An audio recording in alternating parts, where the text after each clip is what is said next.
This episode of Proper English is brought to you by countable and uncountable nouns, the difference between either and neither, and the idiom as thick as thieves.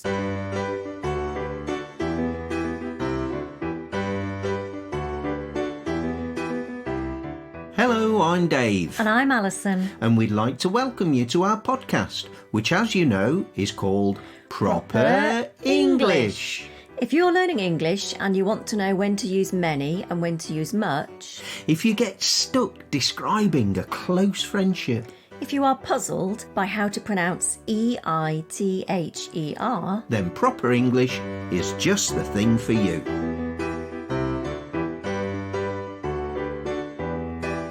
Before we get started, I'd just like to say Ni Men Hao to all our Chinese listeners on Himalaya FM. I spent some time last week uploading all our previous episodes to Himalaya, and now I can confirm that you're up to date. Yay! Xie xie to everyone who's been listening. Over 1,400 downloads so far and climbing. Not bad for the first week. And be sure to subscribe so that you can get a new episode every Tuesday. And also a reminder, if you find it a challenge to understand everything that we say on Proper English, because sometimes we speak quite quickly, which makes it a little difficult to comprehend, you might find it helpful to listen to us on YouTube, because you can get subtitles, so you can read as we speak. Modern technology, eh? OK, now that we're up to date with our housekeeping, it's time for us to get into this week's subject, countable and uncountable nouns. Listeners with long memories will remember that back in our very first episode, we talked about when to use fewer and when to use less. And, of course, countables and uncountables came up as part of that explanation. I remember that. That was a long time ago. It was. Anyway, using countable and uncountable nouns comes up a lot for many of our students on italki. Mm-hmm. So to start with, perhaps we should define these words so everyone knows what we're talking about. OK. Nouns are words that represent things, places, concepts or people. House, Portugal, philosophy, Alison. These are all nouns. Well, that's kind of basic, I suppose, but it's good to start with the simple definitions, isn't it? Oh, yeah. So that's a noun, and a countable noun is something you can count. Equally simple. Oranges, trees, butterflies, birds are all countable nouns. Countables can either be singular or plural. An orange or some oranges, for instance. One tree or many trees. One butterfly on a flower. Or 4 and 20 blackbirds baked in a pie. And it's worth pointing out that even for things like ants or birds, things that there may be a lot of, ants in an anthill, for instance, or a murmuration of starlings. That's when starlings are getting ready to migrate, and they flock together in huge groups and all fly and change direction together. Good word, by the way. Murmuration. Oh, yes. Thank you. Anyway, even when you're dealing with large numbers of things, they're still countable because, in theory, if you had the time and the patience to count all the ants in an anthill or the birds in a murmuration, you could. It doesn't stop them being countable just because there are so many of them you don't think you can be bothered. And the final definition is for uncountable nouns. As you may have deduced, uncountables are nouns representing things that cannot be separated or counted. Concepts like fun, luck, advice or love are uncountable.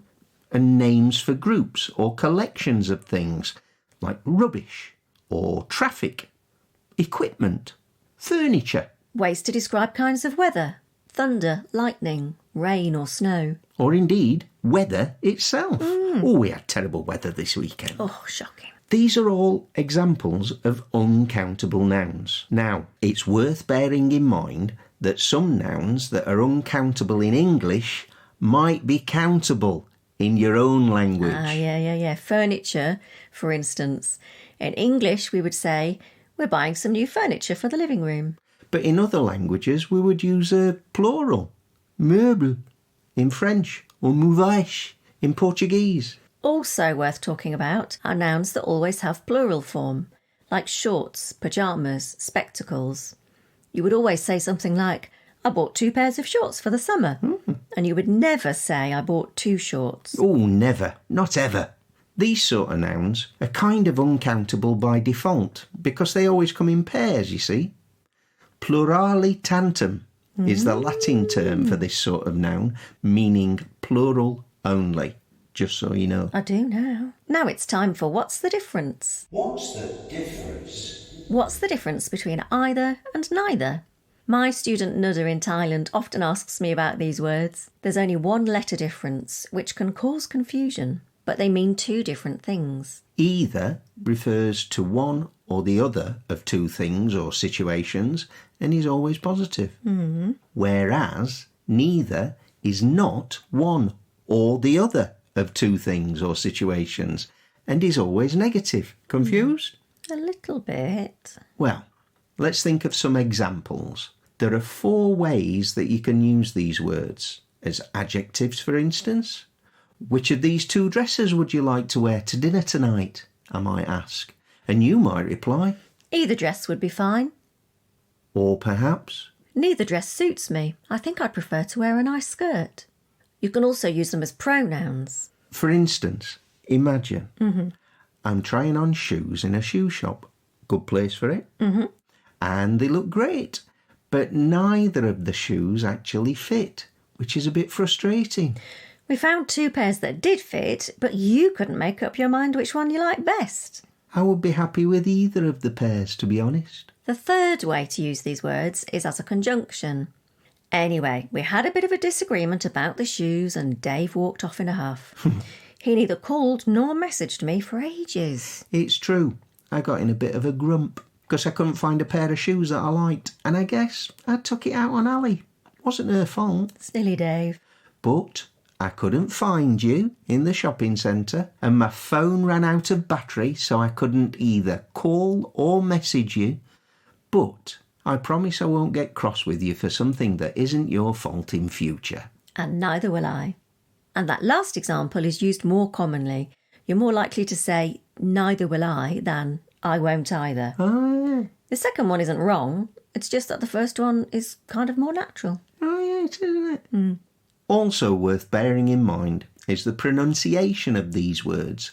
In the States, it's more likely that people would say either and neither, although I pronounce them that way too, obviously deeply influenced by a lifetime of American telly and Hollywood films. Whereas I would say either and neither, like any other right-thinking British person.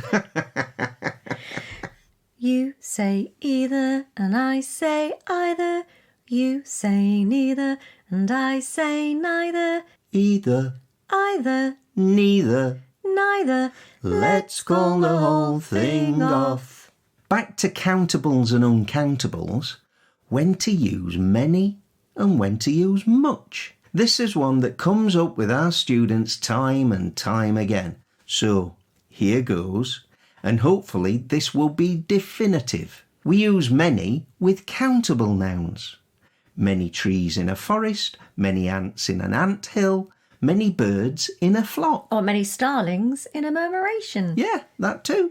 And we use much with uncountable nouns. There was too much food on my plate. I couldn't possibly eat all of it, said no one ever.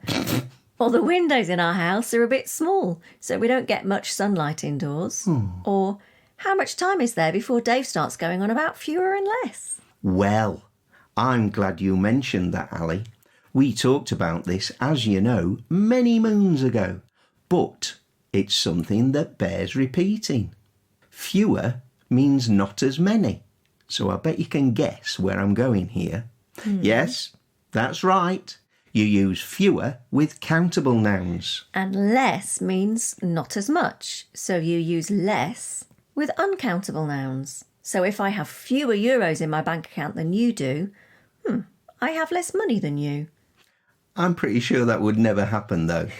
You've always been better with money than me. And also, it's worth bearing in mind that the fewer and less rule has been broken in conversational English for many, many years. And just because the 10 items or less notice in a supermarket checkout queue always drives me mad, because as far as I'm concerned, it should be 10 items or fewer, because items are countable. It's been done like that for years. You should shop at more upmarket supermarkets like Waitrose, for instance. They get it right. Well, I know, but I always spend a fortune in Waitrose. As I said, you're better with money than I am. And now it's time for Idiom of the Week. Idiom of the week? Detective Inspector Davidson was a teeny bit jealous. After she and her Cockney protégé, Sergeant Roberts, had cracked the case of the missing Magritte, she had suggested having a drink or two at their local pub, the Whistle and Truncheon, to celebrate. Davidson was hoping to get to know her sergeant a little better. But it didn't turn out like that at all. May I introduce you to my older brother, Big Bill? Pleased to meet you, Big Bill, I'm sure. A pleasure to make your acquaintance, ma'am. Always a pleasure to meet our Bob's colleagues and superiors. Which reminds me, did I tell you about the time my boss got himself stuck in the lavatory? And then this Big Bill character went on and on about his manager locking himself in the toilets one night, and his brother was laughing and laughing, but Detective Davidson couldn't really see the funny side of it. And then he told another boring story, and Roberts chipped in with one of his own, this time about some cousin or other, and they were clearly having a long and conspiratorial conversation about this cousin, as if he might appear at any moment. And of course, the detective felt excluded, because she didn't know this person. So, when Big Bill excused himself to go to the loo, Davidson turned to her sergeant and said, "I thought we were going to have a quiet celebratory drink together, but you and your brother have been as thick as thieves all night." Roberts was aghast. "Are you accusing me, a officer of the Crown, and my brother, a clerk of the court across the road, of being part of the criminal fraternity?" "No, you idiot. Idiot. I'm using an idiom that describes two or more people who clearly have a close, perhaps even conspiratorial friendship, and frankly, I feel somewhat left out. But considering the way you misunderstood me, perhaps I should have used the idiom, as thick as two short planks, using the word thick to indicate stupidity." And with that, she turned on her heels, left the pub and went home. Oh, that's sad. And here we are at the end of another episode of Proper English. As always, we hope you've had fun listening in on our conversation. And whether you're a new listener or a regular subscriber, why not get in touch with us? You can email us at properenglish, all one word, at sapo.pt, or you can ask us questions on Instagram or Twitter or Facebook if they're available in your country. And don't forget to tell everyone you know about us, friends, family, anyone who's studying or learning English. And make sure you like this episode and leave us a nice review and subscribe to us on your favourite podcast app. So until next time, it's goodbye from me. And it's goodbye from me too. And thank you for listening to Proper English.